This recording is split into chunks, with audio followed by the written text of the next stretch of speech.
A well-regulated militia being necessary to the security of a free state. The right of the people to keep and bear arms shall not be infringed. Welcome to another edition of Bearing Arms, Cam and Company. My name is Cam Edwards. I'm glad you joined us today. We're going to be talking about the latest attempt to infringe on the right to keep and bear arms. The House Democrats pushing this ban on so-called assault weapons, also pushing to repeal the Protection of Lawful Commerce and Arms Act, by the way. And yesterday, we talked about the evidence that maybe the votes weren't there. Well, it's still unclear whether or not Democrats have cobbled together the 216 votes necessary to pass this bill out of the House. But H.R. 1808 is on the House Rules Committee calendar for a hearing Wednesday afternoon. That is a new change. It is still possible that this bill will get pulled from consideration by the Rules Committee. It could be that, they're putting it on the calendar because they know that they're running out of time. So let's put it on the calendar. Let's try to keep twisted arms in the meantime. If we need to pull it, we can pull it. I don't think that this is a guarantee that the Democrats have the votes, but they are still doing a lot of arm twisting right now. So I would encourage you, contact your representative, let them know where you stand on H.R. 1808. As well as, I believe it's H.R. 2814. That's the repeal of the Protection of Lawful Commerce and Arms Act, an attempt to try to sue the firearms industry into oblivion. And President Joe Biden weighing in. He's, doing what he can to rally support for the gun ban by claiming that if you don't support banning the most commonly sold rifle in the country, that you don't support police.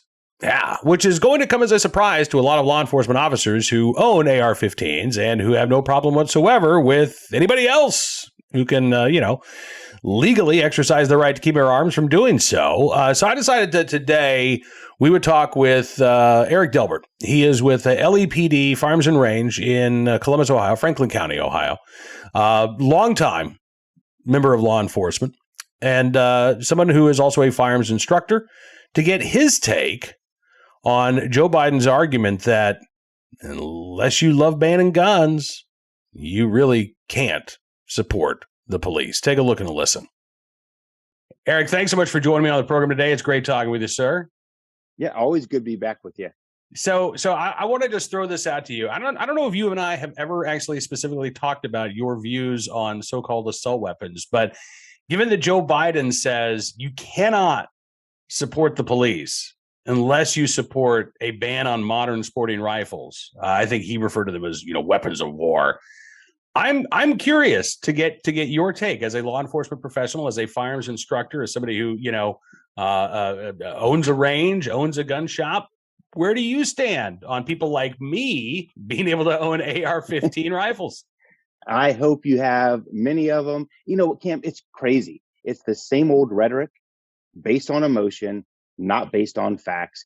And it's not the opinion of 99% of law enforcement across this country. I mean, if you look out there and you look at my fellow officers on the street, there is none of us saying that, oh, we need to ban these. And furthermore, like we talk about on our show, and I know you do as well, we're not beyond saying maybe we should look at certain things in the firearms industry to help the violence on the streets. But geez, when you pull it all back and you look at the facts just don't support what is the rhetoric that's coming out of the other side of these things. It just doesn't support it. And that's why us as firearms owners, as law enforcement officers, as gun store owners, we look at it and we say, you know what, this is another emotion-based political move that has no impact. All right, so give me an example of the facts not matching the rhetoric, in your opinion. Right. I mean, if you look at law enforcement deaths a year, over the last 10 years, there was just over 1,700 officers who were killed in the line of duty in the last 10 years. Of that, just over 500 were by firearms. So, pretty much a third of it. But 100 of those was all that was attributed to rifles. So, I mean, it's not to downplay that. Those are horrible. You hate to see the loss of life, the loss of law enforcement life. But if you're trying to impact change, are they focusing on what's important when it's such a small percentage of, 100 over 10 years? So you look at that, you look at just the normal stats we talk about all the time with the FBI uniform crime report stats. Every year for the past 15 years, 2/3 more people die by hands, fists, and feet than by all rifles combined. So if they were genuine in what they wanted to do and they wanted to save lives, they're certainly not focused on the right things. And they certainly need to bring people into the mix who know what they're talking about. And I think that's our biggest frustration. I mean, we're not beyond sitting at the table and saying, look, we think we need to fix NICS. That is a huge issue, or we need to do certain things to keep the guns out of the bad guys' hands.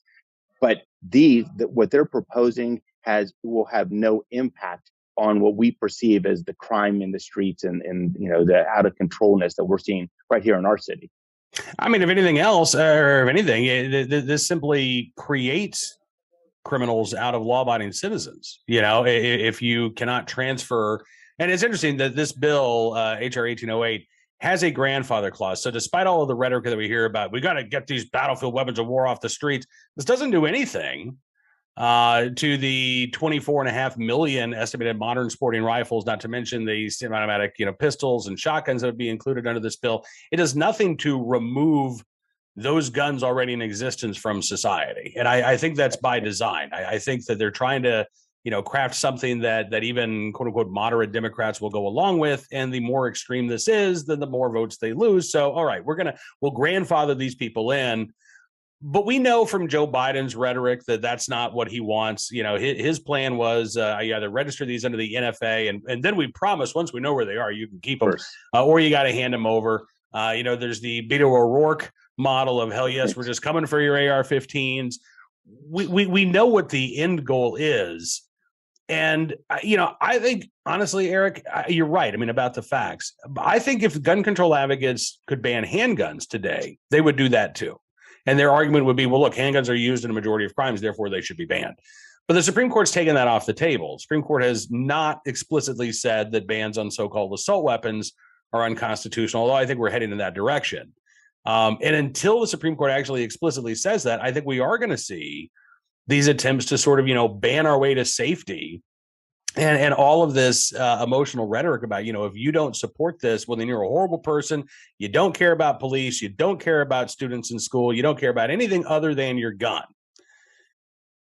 And yet, as you say, the reality doesn't match up to that. When you have first responders who say this is a bad idea, when you have moms and dads, my friend Ryan Petty lost his daughter Elena was murdered at Parkland. He doesn't support a ban on AR-15s. Does that make him a cold, uncaring person? I don't think so. So how do we best respond to this when we're demonized simply because we don't believe that banning the most commonly sold rifle in the country is going to do anything to improve our public safety? How should we respond, do you think? We've always taken the stance that we are going to put out the facts. And sometimes those facts aren't, always great for gun owners. I mean, we want to put the facts out there. And as a civilized society, which it doesn't seem like we're there much anymore, we can all sit around and say, look, these are the things that can impact change. Bad guys are always going to be there. They're never going to obey the laws. And so let's do something that's going to affect change. And, right here in Columbus, we've seen a horrific spike in crime the last couple of years. And the city leaders just throw their hands up and we don't know why. And we need more rec centers and stuff that has no impact. When we stand back and say, look, guys, why don't you recognize that the overwhelming majority of gun owners are safe, responsible gun owners? And right now, and I think this is like this in many cities, the proliferation of firearms being put in the bad guys' hands because they're stolen is off the charts. So why not, as a city such as Columbus, why won't they come out and say, hey, look, we recognize there are good, lawful gun owners, and let us help you secure those. Let's do a campaign. But they don't take that stance. They don't want to have anything to do with any gun owner, regardless of whether you're lawful or unlawful. And I think that's where we can't believe that. I mean, we're just as much part of society as everyone else. And I don't understand why they don't step back and recognize that, yeah, these are the guys doing it right. Let us help you, in our case, secure these firearms. We had a gun store got broken into last week again here in Columbus. Let's secure these places, help people secure their firearms, and let's do something that's going to impact change. And it's interesting because when they do try to do something in that vein, again, they cannot help but put their anti-gun animosity front and center. So I think I wrote a story about this last week. I'm trying to remember what city it is that's getting ready to implement. I think it's Milwaukee is getting ready to implement a lost or stolen ordinance. So basically, if your gun is lost or stolen and you don't report that to police within, I think it's 24 hours, then you become a criminal yourself. That to me is the exact opposite approach that needs to be taken. First of all, I have a feeling that this would allow prosecutors to say, look, we did something, as opposed to, look, we caught this person who stole a gun, right? You shouldn't, and I agree with you completely when it comes to safe storage of firearms. We do need to ensure that, somebody breaking into a car can't just, in 3 seconds grab a pistol and be on their merry way. But criminalizing legal gun owners as opposed to educating them, as opposed to incentivizing, not leaving your gun unattended in a car, which, by the way, might mean getting rid of some of these gun-free zones so that concealed carry holders don't have to leave their firearm unattended in their car. You're right. They don't want to have those conversations because ultimately, I think it boils down to the fact that they don't like you and I and 100 million other Americans exercising our Second Amendment rights. And so anything that they do that doesn't inhibit that, they view as going in the wrong direction. Whereas, my attitude is I don't really care what you think about the Second Amendment. We live in a country where you've got the right to keep and bear arms. We've got 100 million gun owners. We've got 400 million privately owned firearms. That's the reality. It doesn't matter what you think about the Second Amendment. That's the world in which you live, and that's the world in which you're going to operate. And you're never going to convince Americans to give up their right to keep and bear arms. And in fact, the more you try, you talk about this uncivil society we're living in, the more they try to do this, I think the worse the divisions in this country are going to get. You're exactly right. Cam, my brothers and sisters in law enforcement, we stand side by side at these protests. And we know that it's the constitutional right of our fellow citizens to stand out there and call us every name in the books and say things to us that most people would be appalled at, would turn away, would want to fight for. And we sit there, and because we know it's their constitutional right, it's our right to protect them, to allow them to do that. I don't want to stand out there and be called all these names. That's not what we want. But what is overwhelmingly beats that, personal necessity or personal need is that it's a constitutional right.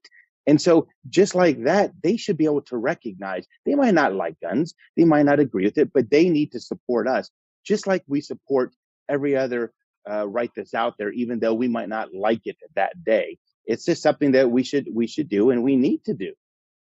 All right. So last question. Not that I think Joe Biden or anybody in the White House is going to listen to this interview, but if they were, what's the one thing you think that the federal government could do right now? Not state or local governments, but the federal government. What's the one thing that Congress could do that actually would help to improve public safety, that would help to reduce violent crime, that without, again, trying to infringe on anybody's constitutional rights? Right. I actually have two things. I'm going to slip in two. Okay. So one is we got to get serious on arresting these people and keeping them in jail. I mean, letting them out, the next day, the same time, the same day, it's just crazy. We had a person shoot someone in cold blood in one of our malls here a month ago, and he was out less than 24 hours. On video, dead to rights, and he is out less than 24 hours. That has to stop. There's no teeth in the laws anymore. In regards to what we can do, or what I would like to see done, and you and I have talked about it before, is the NICS background system. It is our front lines. It's not a save-all. It's not fixing this isn't going to be the perfect thing. But in the last 2 years, Cam, 750,000 times, the system couldn't figure out in 90 days whether the person should be proceeded or denied, and it just drops off 750,000 times. I mean, that's unacceptable in a technological world that we live in, that we can't figure it out. So we need support from above to get these agencies to put data in quicker, to be more accurate, to at least have it so the background check system is at the top of its game. And it's not now. I mean, we're losing, I think, 6,000 or 7,000 guns a year go out the door to people who later come back and deny. I mean, that's unacceptable. Talk about not catching the low hanging fruit. That's something that can be fixed, but it's never talked about at those high levels. Yeah. Let me ask you a quick follow-up question. And I realize I might be opening up a Pandora's box here that requires like an hour of additional discussion. But, you talk about ensuring that people who are arrested for violent crimes, if they are a danger to themselves and the community, that they remain behind bars until they await trial. Obviously, that's not going to be the case with every offender or and certainly I don't think should be the case with a lot of nonviolent offenders unless we're talking about really prolific individuals. But what's your take on what's going on with juvenile crime right now? Because it seems to me that just anecdotally, we're seeing a lot more really serious violent crimes committed by juvenile offenders. Cam, in Columbus, Ohio, it is off the charts. There's a local reporter who has done many stories following these juveniles. We have some that have been arrested 3, 4, 5 times for stealing cars. And now last week they upped the ante by breaking into a gun store and stealing guns. It is out of control, and it is just a revolving door. They are literally out the same day, if not the next day, time and time again. Now what we're seeing, and this just happened 2 days ago, they're stealing these cars, and in the course of either running from police or doing what they do as a 13 or 14-year-old, they're getting into these horrific crashes. We just had one where 2 out of the 3 were killed in the crash. 13 and 14 years old who stole the car, not their first time. Yeah. And you look at it, and their neighborhoods that they lived in, they're even stepping up now and saying, hey, look, I know we failed as parents, but society failed too, because we've done nothing but kick these kids right back out and show them that there's no penalty whatsoever for doing what they're doing. I mean, we are going to continue to lose some of these young lives because there is no adult in their life that is pointing them in the right direction. And sadly, even when there is, I think, an adult, not to go all Hillary Clinton takes a village on you, Eric, but sometimes the system exists for a reason, or at least it's supposed to. I mean, I ran across a story this probably a month or so ago of a dad in Florida. His 14-year-old and his 11-year-old sons were arrested for burglaring a gun store, and they got 3 weeks in juvie. And the dad actually spoke out and went to the media and said, I want more punishment for my kids. This keeps happening.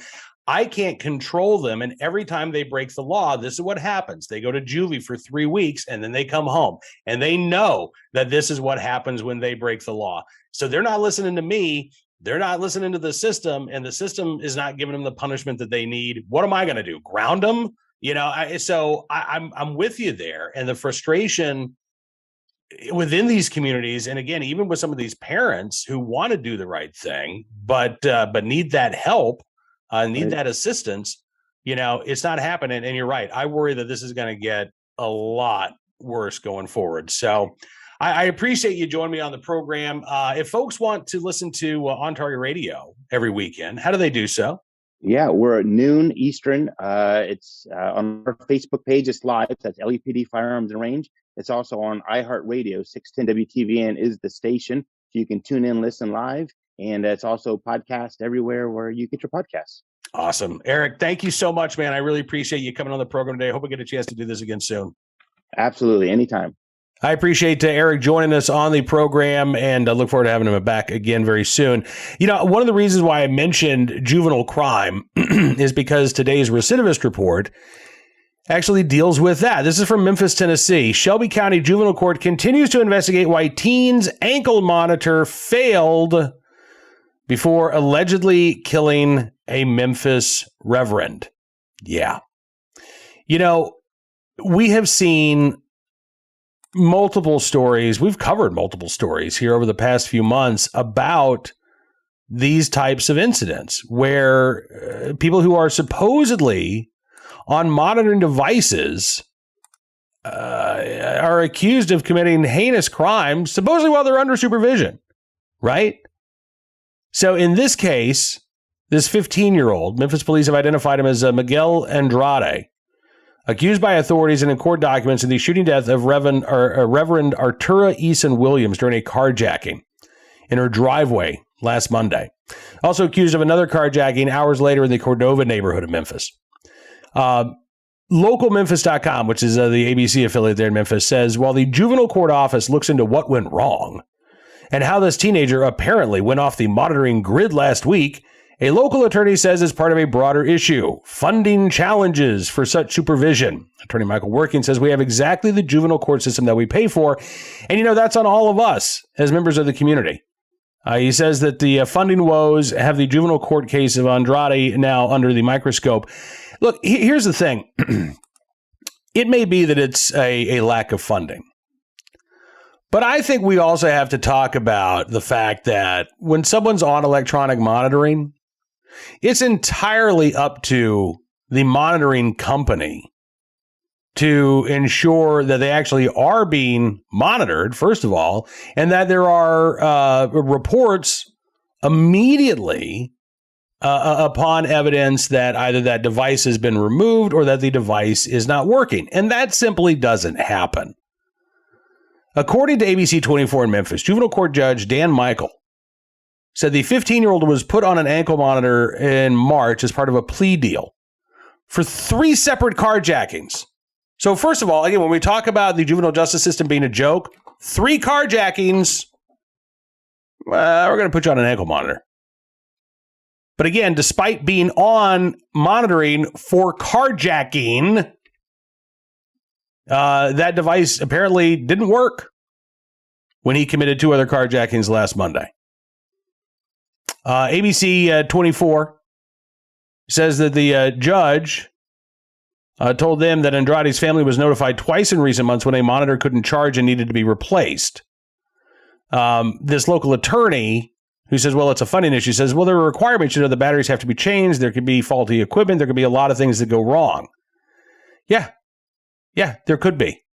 And again, we have to quit acting like monitoring devices actually do anything to ensure that violent offenders are actually being watched. Because I don't think that's the case, quite frankly. There's certainly no guarantee that that's happening. And again, we've seen so many of these cases over the past couple of months where individuals, just over the past couple of months, I mean, this has gone on a lot longer than that, obviously, but where individuals who are suspected or accused or have been convicted of violent crimes are on monitoring. They go on to be accused or convicted of committing other serious violent offenses. And the system just keeps operating in the same flawed manner that it always, well, not that it always has, but that it certainly has in recent years. And nobody really wants to talk about this. Joe Biden doesn't want to talk about this. Democrats don't want to talk about this. They don't want to talk about fixing the system. They want to talk again about banning guns. Now, let's turn our attention to today's armed citizen story. Albuquerque, New Mexico, another state that has embraced a gun control ideology over the past couple of years, hasn't done anything to lower their violent crime rate, but thankfully they have not managed to eradicate civilian gun ownership or defensive gun uses. And a home invasion that turned deadly in northeast Albuquerque turned deadly for the home invader, apparently. An Albuquerque Police Department spokesman says that the incident occurred on Sunday morning in the northeast part of the city, when a suspect allegedly broke into one home in the neighborhood. And after he was detected by the homeowner, he then tried to steal a set of keys, but was unable to flee the scene. He then tried to break into a second residence, so apparently he was able to escape that first home. And then rather than just taking off, like, well, that was close, better get out of here. Nope, he decided to break into another nearby residence. That led, police say, to an altercation, during which at least one gunshot was fired, killing the suspect. The case remains under investigation. But again, at this point, this looks to be a pretty clear-cut case of self-defense. We'll keep our eyes on any details and bring them to you as they become available. Finally today, our good deed of the day, in the right place at the right time, willing and able to do the right thing. A good Samaritan in Brooklyn, New York, who helped save a 5-year-old child from drowning at a public pool. Anthony Torres told the media that it was traumatic. He says, I was a lifeguard for 2 years. Never seen nothing like it. It's a very traumatic experience. Torres says when a woman began alerting people that this 5-year-old had gone under the water, it was about 7 o'clock Sunday night at this public park in Brooklyn. He says he didn't wait for the lifeguards. He says, I was swimming with my sister in the pool and some lady started pointing down and I quickly walked over and saw the little boy slumped over under the water. He says, I went under, I picked him up. I started yelling for someone to come and do their job for them to help with the lifeguards. Lifeguards gave the boy CPR. He was taken to a hospital. He is expected to recover.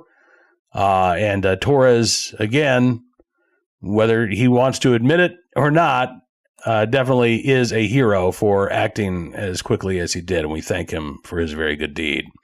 Now, that is all the time we've got for you on this edition of Bearing Arms Cam & Company. I want to thank you for being a part of the program, as always. We'll be back tomorrow with even more of the latest Second Amendment news and information. We are, again, closely watching what's going on with the gun ban bill in the House, scheduled right now for a hearing in the House Rules Committee on Wednesday afternoon. Congress set to adjourn for the month of August, coming up on Friday afternoon. So Democrats are up against the clock if they want to try to pass this gun ban out of the House. Of course, it's going nowhere in the Senate, but they desperately want to talk about anything other than Bidenflation and the slowing economy between now and November. We, on the other hand, we want to talk about, the Second Amendment issues that are most important to you. So we'll be doing that again tomorrow here on the show, but don't forget to check out bearingarms.com throughout the day. Until we talk again, be well, be safe, and be free.